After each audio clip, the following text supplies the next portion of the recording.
kumekuwa na matukio mengine yanafanyika, lazima tuelewe katika ule uelewa wa kufikiri. Tusifikiri kwamba wahalifu wameisha. Wahalifu bado wapo na wataendelea kuwepo. Namna ambavyo vyombo vyetu vya dola vinavyopanga namna ya kukabiliana na wahalifu, basi ndivyo hivyo hivyo na wahalifu wanavyopanga mbinu namna ya kukabiliana na vyombo vya dola na kutengeneza mazingira mabaya ili wao wafanikishe misheni zao na kuendelea kula maisha. Jambo ambalo Watanzania hili tunatakiwa tulitafakari sana, tulifuatilie kwa umakini mkubwa sana. Ndio maana tunasema lazima tutoe ushirikiano kama taifa, tushauri taifa letu, tushauri vijana wetu, lakini pia tuwe mstari wa mbele kulitetea taifa hili. Na mimi kama Godigodi siwezi kuacha taasisi yangu imekaa kimya kwa sababu ina address hiyo. Tukaacha tusiseme, tutaendelea kusema ikibidi kila siku, kwa sababu tunaamini kwamba ujumbe unafika, na ujumbe ukifika, wale mabwana zao waliowatuma waamini pia kuwa na wazalendo ambao wapo wanaolitetea taifa lao. Yapo mazingira ya hoja za msingi ambao tunaweza tukakaa mezani tukazungumza, lakini ukitaka kutengeneza mazingira ya vurugu, kwa sababu unaposema swala la maandamano alafu ukalihamasisha jambo hilo kwa njia za vurugu, ni jeshi gani au ni dola gani itakukubalia? Akili tu ya kawaida. Tayari kuna taarifa ambazo zinabainika kwamba kuna viashiria vya uvunjifu wa amani. Viashiria hivyo vya uvunjifu wa amani vikishaonekana, wewe uruhusiwe kwa mwamvuli wa kwamba katiba imeruhusu maandamano? Sio kweli. Na unawezaje kufanya mkusanyiko au maandamano alafu tayari kuna taarifa za uvunjifu, kuna uvunjifu wa viashiria vya uvunjifu wa amani, alafu dola hiyo ikae kimya? Hakuna kitu kama hicho. Namba 2, tunapozungumza haya, wengi wanaweza wakafikiri kwamba watu wana maslahi binafsi. Hakuna jambo kama hilo. Ni wajibu wetu kama taasisi, ni wajibu wetu kama viongozi kusema. Ni wajibu wetu sisi kama viongozi kusema. Wao viongozi wa mamlaka za kiserikali, wao watafanya mambo yao kutimiza sera. Wale wanahusika na haya vyombo vyetu vya dola, mambo ya uhalifu na nini, wataendelea kushughulika na uhalifu. Lakini mimi sitoshangaa kukiwa na taarifa ya uhalifu mahali, alafu mtu akaenda akachukuliwa akawekwa ndani, alafu wewe unashangilia, unahuzunika kwa mtu yule kuwekwa ndani, na unaambiwa kwamba kuna dalili na kuna viashiria vya uhalifu. Je, ulitegemea mhalifu huyo aachiwe mpaka atimize lengo? Hata siku moja hatuwezi kukubaliana na jambo hili. Jambo la mwisho niseme, ndugu wanahabari na Watanzania, niseme nanyi, naomba katika ile nukta ambayo ninaimalizia ya kutoa ushirikiano ni ule ule tu, kuwa wazalendo. Hii hapa lazima niiweke vizuri, kuwa wazalendo. Na unapokuwa mzalendo sio ile kwamba mimi ni Mtanzania, unaonesha ufuatiliaji, kujua mambo, kufafanua mambo, uelewa wa mambo, kila kinachokuja. Ndio maana chakula chochote kabla ya kuletwa mezani huandaliwa, kabla akijapeleka jikoni huandaliwa, ili kusiwe na madhara katika chakula kile. Kwa hiyo kila kinachokuja kwenye mitandao, kwenye dunia hii, lazima tukitazame. Ndio maana nilitoa mfano mmoja tu, wale ambao wanafuatilia, maana tumekuwa na watu ambao ufuatiliaji wao tayari chuki hizi zishajengwa na baadhi ya watu, kwa sababu kutumia hizi platform za hizi NGOs wamekuwa hawatafakari mambo. Nimetolea mfano kidogo tu. Hizi NGOs hatuzioni, si kimataifa wala si kwa ndani hapa, wakizungumza uvunjaji wa haki za binadamu kule Palestina. Lakini tunaona hapo Kongo, Palestina ni mbali, Middle East, tunaona hapo Kongo, mbona hatuoni wakizungumza? Lakini pia maeneo mbalimbali, mbona hatuoni wakizungumza? Hapa panahitaji tafakuri. Tafakuri hiyo ni lazima wewe kama Mtanzania, mfuatiliaji wa mambo, mzalendo, unaopenda amani ya taifa lako, uyajue haya. Ukiyajua haya utapata mahesabu mazuri sana na utaweza kuchagua pumba na mchele. Sisi tutasimama kama Watanzania, tutasimama kama viongozi wa taasisi husika, na haya ndio naomba Watanzania wayapokee. Tuzikatae taasisi hizi, NGOs hizi zinazotumia mwamvuli wa haki za binadamu. Tukatae uchochezi ambao wanauleta, chuki ambazo wanazijenga kwa Watanzania, chuki wanazozijenga kwa vyombo vya dola na Watanzania na dunia kwa ujumla kwa mwamvuli wa haki za binadamu.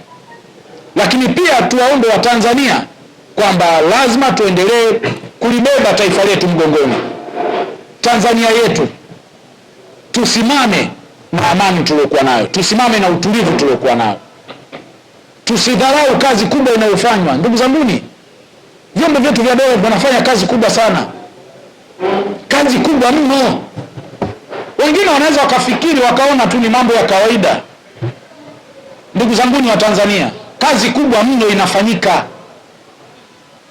ila huwezi kuona taasisi yoyote hiyo ya haki ya binadamu, hata wakifanya zuri hivyo vyombo vya dola, hiyo jeshi la polisi linalolinda raia na mali zao, hata wakifanya vizuri huoni hizi taasisi hizi NGOs zikipongeza au zikisema hapa mmefanya sawa. Lakini wanasubiri mahali ambapo mtu mmoja amekosea, watu wawili wamekosea, wao ndio watanyanyua midomo yao na kuibagaza taasisi nzima, jambo ambalo sio haki. Ndio maana sisi tunasema, kwa sababu hivi vyombo ni vya kwetu na sisi ni walinzi wa taifa hili, ni raia wa taifa hili, ni wazalendo wa taifa hili, lazima tuseme. Hatuwezi kukaa kimya kama wao ambavyo hawawezi kukaa kimya, na sisi hatuwezi kukaa kimya. Tutalisemea taifa letu, tutasemea viongozi wetu, wale ambao wanasimama katika mstari, wale ambao wanafuata utaratibu kama ilivyo sasa hivi, kwamba vyombo vyetu vinafuata utaratibu. Kama vinafuata utaratibu, tunatumia nafasi hii kupongeza vyombo vyote vya dola. Tusitoe mwanya wa watu hawa ambao wanalipwa huko. Hili neno kulipwa, lipo kweli? Waulizeni kama hawalipwi. Ofisi wanaziendeshaje kama hawalipwi? Na kama wanalipwa, wanalipwa na nani? Kwa hiyo wasichafulie taifa letu, wasichafue Tanzania yetu. Ndio maana unaona makundi mbalimbali yanatoka huko yanakuja hapa. Wewe uweze kusema Kigoma, Mwanza, Shinyanga, Kahama kwamba kuna eneo lina vurugu, au sasa hivi watu hawana utulivu.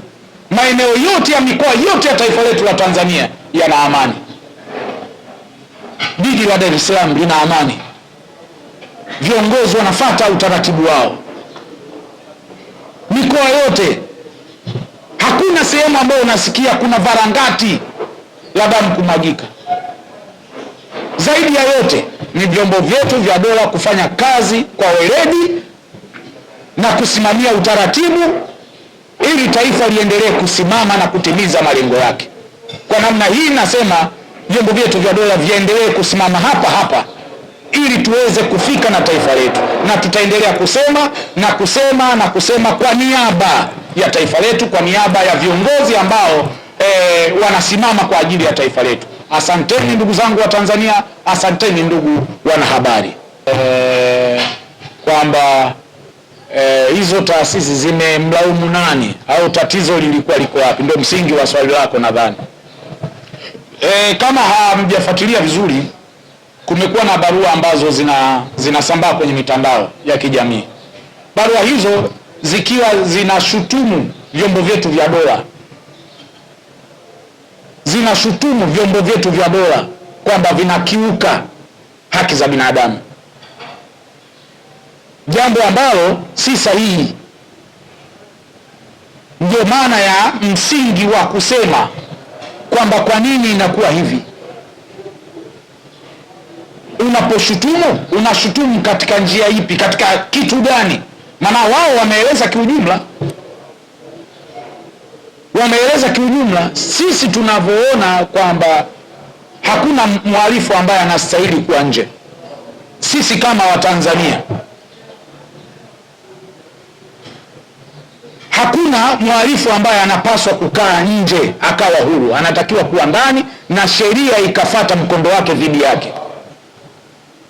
Na ndio maana kila siku mnaona vyombo vyetu vya dola havilali ili kukomesha tabia za uhalifu. Haijalishi ni mhalifu wa namna gani. Mwanadini anaweza akawa mhalifu, mwanasiasa anaweza akawa mhalifu, haijalishi. Unaweza ukajificha kwenye mwavuli wa utakatifu kwa maana ya dini, ukaenda kujificha kwenye mwavuli wa dini, aidha Muislamu au Mkristo, lakini kumbe wewe ni mhalifu mkubwa. Unafichwa na tasbiha au unafichwa na rozari, lakini kumbe wewe ni mhalifu. Kwa hiyo vyombo vya dola vikuache kwa sababu wewe una tasbiha au na rozari? Haiwezekani ndugu zangu, lazima tuwe na uelewa. Kwa hiyo hawa ambao hizi human rights hizi NGOs hizi lazima tuzikemee na lazima tuzieleze ukweli kwamba sisi wa Tanzania hatuwezi na hatuamini kwamba vyombo vyetu vya dola vinaweza vikamwacha mhalifu anazurura mtaani. Tukiona vyombo vyetu vya dola vimekaa vimeacha wahalifu wanazurura mtaani, kweli tutavilaumu kwa uzembe, na tunapaswa kuvilaumu kwa sababu wahalifu, ndugu mwandishi, wahalifu ndio namba moja kuvunja haki za binadamu. Haki za binadamu hazivunjwi na kiongozi ambaye anafata utaratibu. Hata kwenye imani kuna amri, sheria na hukumu.